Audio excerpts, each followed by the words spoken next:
ang pagpapatuloy sa aking mini vlog. Nanay's duty pa rin tayo syempre. Kinagabihan nga mga mare ay nag-ayos na ako ng higaan namin. Kakapalit ko nga lang pala dyan ng bedsheet, punda ng unan at saka kumot. Weekly nga pala ako nagpapalit mga mare, lalo na at puro bulog nga yung mga kasama ko sa higaan. Kaya ang sarap-sarap matulog kapag laging bagong palit yung hihigaan. Kinabukasan, nag-request yung anak namin. Manungkit nga raw kami ng buko para gawing buko juice. Kaya naman todo sungkit ang daddy kasi minsan lang yun mag-request. Lalo at maganda nga to sa katawan. Kaya nanungkit lang kami ng 2 piraso at saka kinayod ko na rin yung laman. Alam nyo bang masarap tong inumin sa umaga? Lalo na yung walang-wala pang laman yung tiyan mo. Kasi nililinis niya yung mga toxins sa ating katawan. Ko alam kung bawal to kung pag di pa kumakain, pero yun kasi yung ginagawa ko. Nung makayod ko na nga lahat ay naglagay na nga kami dyan ng condensed milk. Naka-1 pitcher nga kami dyan pero ubos din yan agad. At syempre hindi lang kami yung kakain, pati din si Cairo kasi gustong gusto niya yan. Nagluto na nga pala ako ng almusal namin. Ang tawag nga pala dito mga mare ay isdang bato.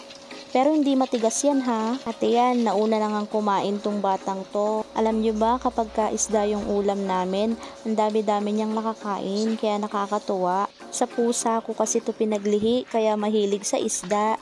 Fast forward, nakaligo na pala yung mag-ama. Sabay silang nililigo tuwing umaga. Kapag ang pasok ng asawa ko ay alas 11 pa. Pero kapag alas 8, ako ang nagpapaligo syempre.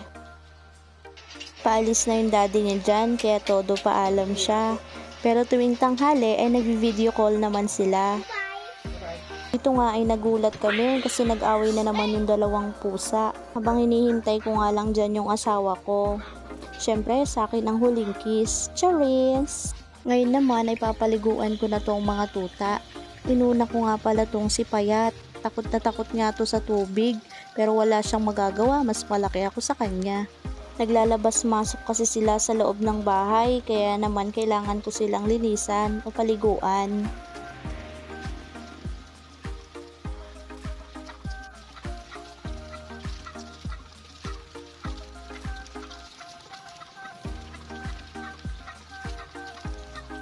Isinunod ko naman dito si Taba. Hindi nga to takot sa tubig, pero sa sobrang mahiyain niya, halos di na siya gumagalaw.